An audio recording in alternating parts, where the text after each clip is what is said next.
are watching A News. I'm Katie Wilson. Here are the top stories. High-stakes diplomacy is underway in Saudi Arabia as US and Ukrainian officials meet to explore a path towards ending the war with Russia.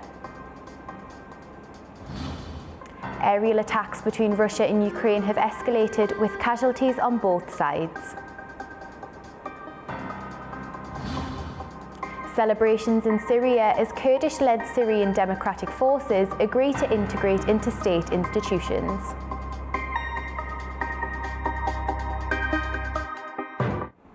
High-stakes diplomacy is underway in Saudi Arabia as US and Ukrainian officials met on Tuesday to explore a path towards ending the war with Russia.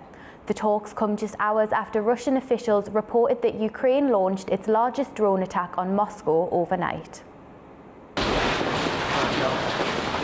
In Jeddah, US Secretary of State Marco Rubio and National Security Advisor Mike Waltz are meeting with senior Ukrainian officials, including Andriy Yermak, the Chief of Staff to President Volodymyr Zelensky. The negotiations follow Zelensky's Monday meeting with Saudi Crown Prince Mohammed bin Salman, although the Ukrainian president himself is absent from today's talks. This marks the first high-level engagement between Washington and Kyiv since last month's tense Oval Office confrontation between Volodymyr Zelensky and US President Donald Trump. Trump remains focused on securing a peace deal, using pressure over incentives by limiting Ukraine's access to intelligence and weaponry. He is optimistic about the talks and believes Ukraine will sign an agreement to grant the US mining rights for mineral resources. Trump also recently threatened new sanctions on Russia over its continued attacks on Ukrainian cities. Zelensky is now advocating for an initial truce in the air and at sea to demonstrate his commitment to Trump's call for a swift resolution to the conflict. However, Europe remains sceptical, having been sidelined from the discussions. Last week, the European Union agreed to bolster its defences and allocate billions for security, urging Kyiv to negotiate from a position of strength, not under pressure. Sticking with the Russia-Ukraine war, aerial attacks between Russia and Ukraine have escalated, with casualties on both sides. Despite ongoing peace talks, aerial attacks between Russia and Ukraine have intensified Tuesday morning. The strikes occurred just hours before US and Ukrainian teams were set to meet for peace talks in Saudi Arabia. The Russian Defense Ministry reported that they downed 337 drones over Russian territory, affecting 10 regions across Russia. They including 91 in the Moscow region and 126 in the Kursk region, marking the largest Ukrainian attack on Russia since the war began. At least 3 people were killed in Moscow and 18 were injured, including 3 children, according to officials. Falling debris ignited a fire in a parking lot, burning more than 20 cars. Flights were restricted from Moscow airports for safety reasons, and several flights were diverted. Meanwhile, the Ukrainian Air Force say it shot down 79 drones and a ballistic Iskander-M missile. A Russian strike hit a border settlement in the Sumy region, igniting a large fire, injuring at least 1 person and damaging multiple buildings. Fires quickly spread through the residential area. There were blazes in fuel storage tanks in Odessa, as well as other buildings after Russian strikes, injuring 2 people. Ukraine's State Emergency Service say more than 100 personnel were sent to help. A Russian bombardment also hit a residential area in Kostiantynivka region of Ukraine, wounding 4. The attack allegedly involved the drop of an FAB-250 bomb with a precision-guided module targeting homes. While diplomatic efforts for peace persist, the ongoing aerial assaults and military actions underscore the urgent need for a resolution to the war that has already taken a heavy toll on both nations. In a significant step towards national reconciliation, the Kurdish-led Syrian Democratic Forces and the Damascus government have signed a landmark deal to integrate the SDF into Syria's state institutions. The deal promises a ceasefire and transfers control of key infrastructure in northeast Syria to Damascus. The Kurdish-led Syrian Democratic Forces, SDF, and the Damascus government have signed a landmark agreement aimed at integrating the SDF into Syria's state framework. The agreement, signed by interim President Ahmed al-Sharaa and SDF commander Mazloum Abdi, includes a cessation of hostilities. It grants Damascus control over crucial infrastructure in the SDF-controlled northeast, such as oil fields, border crossings and an airport. While the deal marks a step toward national unity after years of conflict, it leaves unresolved the integration of the SDF's military forces into Syria's defense ministry. This accord comes amid ongoing tensions in Syria, particularly after the ousting of former President Bashar al-Assad in December 2024. Celebrations erupted in Qamishli and Damascus as Syrians expressed hope for a unified future.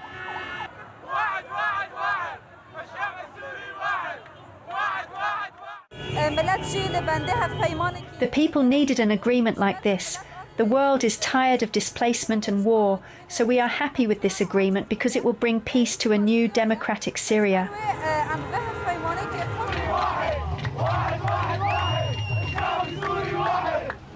We are happy for all Syrians, thank God some have returned. We are waiting for the rest who haven't returned yet. The doors are open and the hearts are open. We don't want anyone outside, we all want to return to Syria. The agreement's implementation is expected by the end of 2025, though its long-term impact remains uncertain.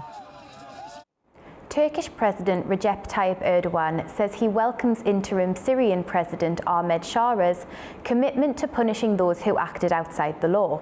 He says he's advising Syrian authorities to help ease tensions. It's after more than 1,000 people were killed in recent clashes. Turkey is using its influence to help curb the violence in Syria. Ankara has reiterated its support for the interim president. Turkish President Recep Tayyip Erdogan is using diplomatic efforts to ease tensions in the region. Ülkemiz aleyhine herhangi bir gelişmenin olmaması için We are taking the necessary measures to prevent any developments against our country. We are also making the necessary suggestions to the Syrian authorities to quickly leave the tense atmosphere behind. We welcome President Shara's moderate and calming messages, as well as his determined messages that those who violate the law will be punished. Since December 8th, Mr. Shara has been following an inclusive policy without falling into the trap of revanchism. If this continues to grow stronger, it will thwart the games aimed at Syria. Bunun güçlenerek devam etmesi Suriye'ye yönelik oyunları bozacaktır. Erdogan further expressed confidence in the Syrian people, stating that they would not allow their country to be fragmented or dragged into instability. He reaffirmed Turkey's stance as an ally bound by destiny to its neighbors, saying that Turkey doesn't concern itself with ethnicity, religion or sect, whether in Iraq, Syria, Lebanon or elsewhere.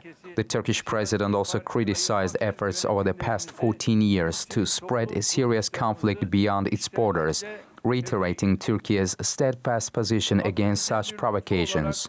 Meanwhile, according to a war monitoring group, heavy clashes between forces loyal to deposed President Bashar al-Assad and Syria's new Islamist rulers have resulted in more than 1,000 deaths, mostly civilians, in recent days.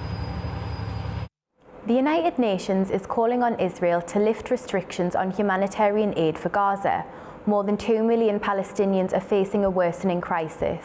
For the past 9 days, essential supplies, including food and medicine, have been unable to enter the region, and the electricity has been cut.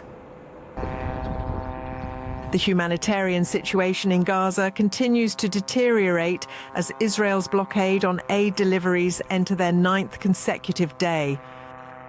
More than 2 million Palestinians are facing severe shortages of food, medicine and electricity.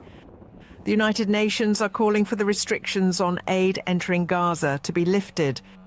Nothing.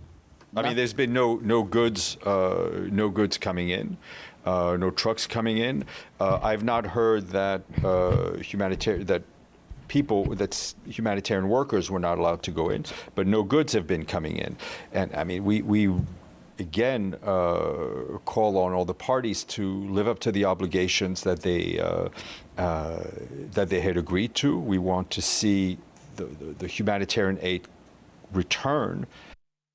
Israel claims the measures are necessary for security reasons and imposed them after Hamas rejected an extension of a ceasefire. Since the beginning of March, Israel has cut off the flow of food, medicine and fuel. Israel also says it was cutting the electricity, which aid groups warn will deprive Gazans of access to clean water. The electricity cut is to the desalination place and not to the private individuals, and water should not be affected from that, water consumption in Gaza. And how long it will take continue, I do not know to tell you at this stage. Philippe Lazzarini, the head of the UN Palestinian Relief Agency in Gaza, warned that if the aid restrictions continue, the Strip could face another hunger crisis. I don't know what the real intent is, but whatever the intent is, it's clearly a weaponization of humanitarian aid into Gaza. If you block all the entry point, you create a situation of where you use basic humanitarian assistance and food as an instrument to achieve a political goal or a military goal, which is contrary to any international humanitarian norm. France, the UK, Germany and Italy have joined the UN in calling for unrestricted access for humanitarian aid to Gaza, stating that it is a matter of international law. The search for the missing crew member in the North Sea has been called off. It's after a tanker and cargo ship collided on Monday just off the UK's eastern coastline, causing fires on both vessels. There are also concerns about the potential environmental impact. A Portuguese-flagged cargo ship called Solong and a tanker Stena Immaculate both collided just off the English coastline in the North Sea. The crews had to abandon ship after fires broke out on both vessels, triggering several explosions. A total of 36 people were safely rescued, and one of those was hospitalised. Sadly, one person remains missing from the Solong vessel. However, the search for him has now ended. The tanker was transporting jet fuel for the Department of Defence, and officials confirm that the incident will not affect operations or combat readiness. East Yorkshire's coastline is a sanctuary for protected species such as puffins and gannets, and is especially vulnerable as many seabirds are currently offshore ahead of the nesting season. A Greenpeace spokesperson says the potential environmental impact would depend on factors such as the type and amount of oil carried by the tanker, the fuel aboard both ships, how much of that, if any, had leaked into the water, and the weather conditions. Greenlanders are heading to the polls today to vote in the country's general elections. The country is divided on whether to stay with Denmark or become independent, since US President Donald Trump showed interest in wanting control over the world's largest island. Joining the Danish territory in 1953, Greenland controls domestic affairs but relies on Copenhagen for defence and funding. While most Greenlanders support independence, opinions vary on timing and economic impact. More than 40,000 people can vote out of the country's 57,000 citizens on the island. Clashes between the M23 rebels and government forces have left many people dead in the east of the Democratic Republic of Congo. The fighting happened in a village in North Kivu province over the weekend. Chris Okamringa reports from Kinshasa. The fighting broke out in Nyabiondo village in the east of the Democratic Republic of Congo. The United Nations and a local NGO say between 13 and 40 civilians were killed as government forces battled the M23 rebels. The fighting is in violation of a recent United Nations Security Council resolution that called for a ceasefire and the withdrawal of the rebels from all occupied territories. The M23 rebels are now in control of the village, which is about 100 kilometers from the city of Goma. It It leads to the strategic town of Walikale, which is rich in minerals. The rebels intend to overthrow the government of President Felix Tshisekedi. Congolese authorities and UN experts accuse Rwanda of backing them and plundering the DRC's mineral resources. Rwanda has denied the charge and in turn accused the DRC of supporting a Rwandan militia group known as FDLR to destabilize its country. The fighting has claimed thousands of lives and displaced more than 3 million people since 2021. A peace initiative called by African leaders is supposed to be held soon to try and end the conflict. Chris Ochamringa, A News, Kinshasa. Pope Francis continues to recover from double pneumonia, with doctors saying his condition is improving. Outside Rome's Gemelli Hospital, people are still gathering in prayer. The Vatican has confirmed that Pope Francis is responding well to treatment for double pneumonia. The 88-year-old pontiff has been in Gemelli Hospital for more than 3 weeks after being admitted with a severe respiratory infection. On Monday, doctors said his prognosis was no longer guarded, a positive sign for his recovery. Faithful followers continue to pray outside the hospital, lighting candles and leaving messages of support. It was wonderful news, not only for me, but for the whole world. We are overjoyed about it this morning. There is no better news today.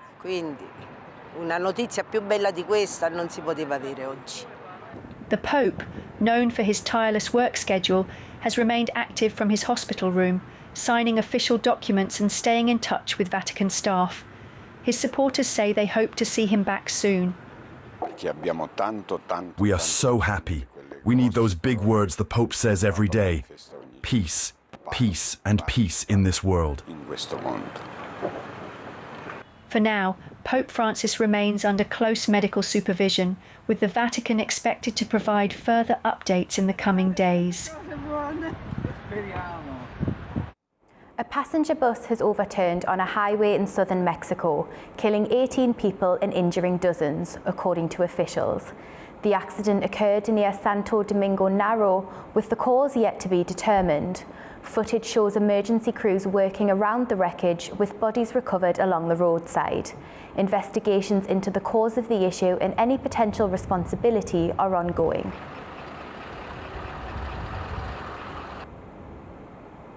A devastating landslide has struck Bolivia's capital, La Paz, in the Cordovisa neighbourhood on Monday, displacing families and causing extensive damage. The disaster was triggered by months of heavy rainfall and has left residents scrambling to salvage belongings, while authorities work to assess the full impact. A massive landslide has hit the Cordovisa neighbourhood in La Paz, Bolivia on Monday, causing widespread destruction and displacing dozens of families. The landslide, triggered by heavy rainfall over the past year, left many residents scrambling to salvage their belongings, including refrigerators and furniture.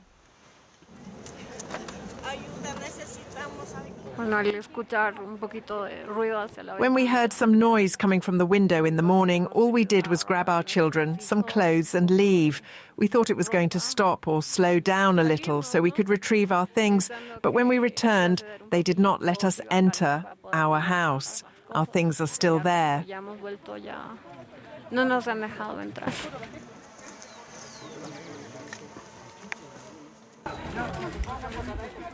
Rescue efforts continue as authorities work to assess the full extent of the damage caused by the landslide.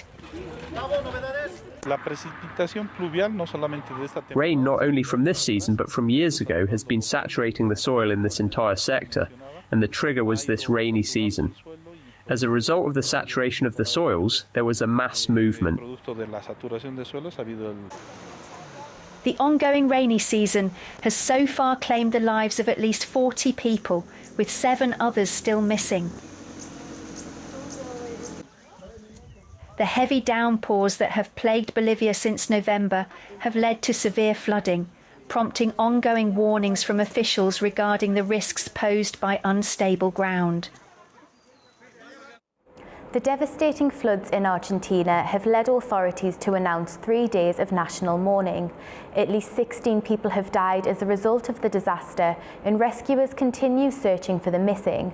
The government says that all of its resources will be mobilised to help the victims. A 3-day national mourning was declared in Argentina after a year's worth of rain fell on Buenos Aires' major port city of Bahia Blanca on Friday, killing at least 16 people. Rescuers continue searching for the missing. However, fears are growing that the death toll will rise. One of the most tragic incidents was when 2 little sisters, aged 1 and 5, drowned along with their mother after climbing onto the roof of a minibus to escape the rising waters. All of the neighborhoods were submerged and thousands of people were left without power. 2 nights. On the first day, the water rose to this height. There is the mark on the door. It ruined everything. We lost the merchandise we sell at the port. We have a food cart. It toppled everything. The freezers. It was a disaster. The government has pledged to allocate 10 billion pesos for emergency relief. That's nearly €500,000. President Javier Milei's office states that all sectors of the national government will work to help the victims for all Argentinians during this difficult time. We're all right because we're alive, which is most important. I honestly thought we died that morning. It was horrible. In seconds, our house flooded. My husband went to get a ladder, and as he returned, the current was there. Water came from everywhere.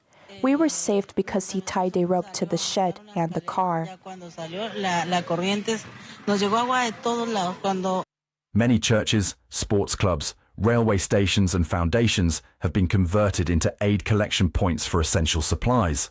In the southwest Buenos Aires province, non-perishable food, drinking water, clothing, shoes, hygiene items and cleaning supplies are being collected for the flood victims. Volunteers say that some collection points have exceeded expectations. The Nuestra Señora de Carcupe Church in Cabalito has been accepting donations since Sunday morning. A truck is expected to depart for Bahia Blanca on Tuesday or Wednesday to deliver aid to those people affected by the devastating floods. Experts warn that the disaster highlights worsening climate risks.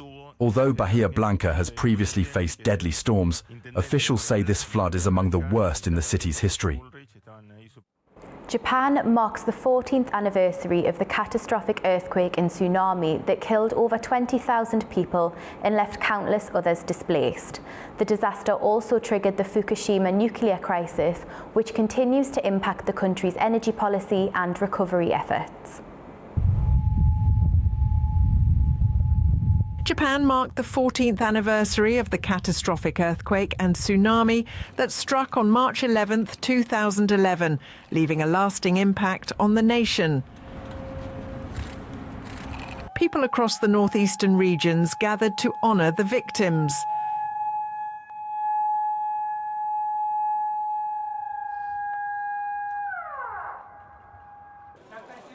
The earthquake, the largest in Japan's history, triggered a massive tsunami that struck the coastline within half an hour, wiping out entire towns.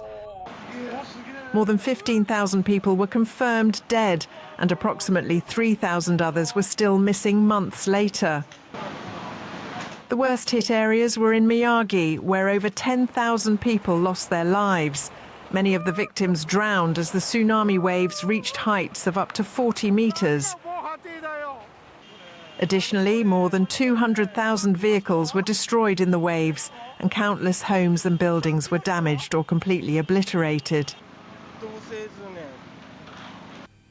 The catastrophe didn't stop there. Its aftermath saw the worst nuclear accident since Chernobyl.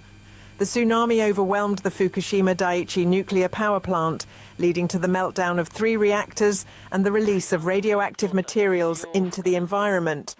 Around 160,000 people were forced to evacuate the surrounding areas, with many unable to return to their homes due to the lingering radiation risks.